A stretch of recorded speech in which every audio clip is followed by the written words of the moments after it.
These are fantastic numbers, and we're talking about quite a lot of international tourists that have come through, surpassing what we saw in the World Cup season. Are these people purely here for touristic reasons?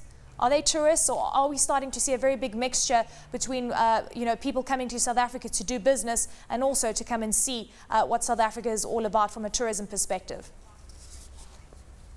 Yes, good afternoon, Eleni, and good afternoon to Africa.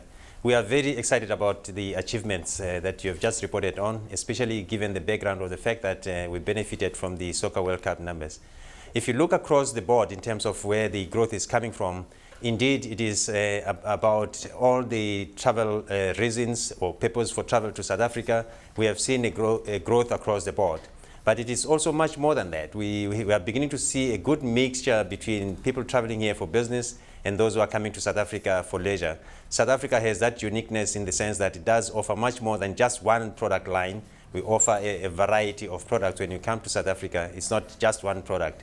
And we do offer that at a very good price. We are a good value for money destination, and making sure that we also cover the broad range in terms of various budgets that people have. What's interesting, I mean, we know that Europe and North America remain a major source of long-haul tourists. Asia is increasing quite dramatically. We know that we're looking at a lot of arrivals coming through from China and the likes of India. Surely when you look at these kind of numbers, again, we just allude to the fact that a lot of business is done between emerging markets. So we're starting to see this even filtering through in these tourist numbers. Yes, that's correct. Europe remains a core market for us. Although they haven't shown a good growth in terms of their performance against the 2010 numbers. But that is quite understandable. We will all know that Europe was the most affected by the global economic meltdown, but they've come back very strongly. With the Soccer World Cup numbers included in their figures for now, they have shown a slight decline. But when you remove the impact of the Soccer World Cup, they're actually not bad. They've grown by about 2%. They remain a core market because of the absolute numbers that are coming from there. 1.3 million arrivals in the 2011 financial year, and followed by good growth from the Americas. We are actually excited about the emerging markets. As you correctly pointed out, Asia, China. Asia alone gave us a 14% growth in the past financial year. So that's a very serious growth. In Africa, we managed to get a positive 6% growth.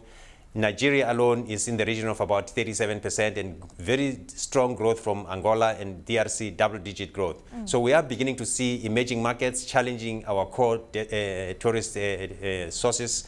But those core markets remain very important to us because of the base numbers that they are producing for the country. Okay, so but core markets, we are investing very seriously in Europe, the emerging markets. I mean, you're talking still Europe and North America when you say core markets. Those are still very pertinent for you because European tourist arrivals, that declined by around 3.5%, but still Germany seems to be providing a bit of support.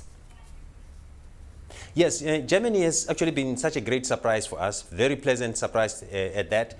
In the past 2 or 3 years, it was a very soft market, heavily affected by the economic meltdown, but we didn't lose faith in terms of our confidence to continue to invest in that market, and that has since paid off. We didn't actually rest on our laurels. When you looked at the numbers, we said, let's rather do something, continue investing in this market. We initiated a few campaigns in that market.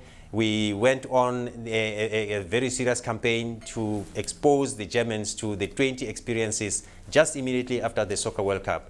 So in spite of that, we knew that the Germans do have money to travel, but they were just not ready, given the fact that the economic impact is still with them, and they are not out of the woods yet. So they have actually come very, very strongly, and we are very confident going forward that these numbers are going to improve even further. Thulani, what's also interesting is that we've actually seen South Africa used as a base to then head into the rest of Africa. We know a lot of businesses occurring across the continent. I mean, do these numbers actually specify people that actually come into our airports and also measure the time that they spend here?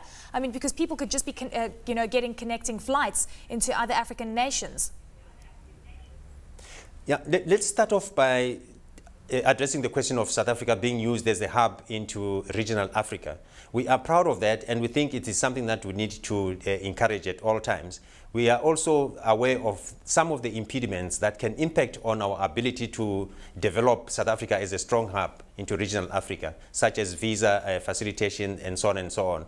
But we believe that most of the people coming to South Africa, in fact, contrary to popular belief, are not just here to connect their flights. They do spend a bit of time in South Africa, including those coming from the regional African markets where we normally classify them as land markets, driving across into South Africa. They do spend a bit of time here. Overall, if you look at all the markets, we have seen a little bit of a decline in terms of the length of stay in the country. So that means people are beginning to be a little bit cautious with regards to how they spend their money. But we are proud of the feed that we are getting from regional Africa.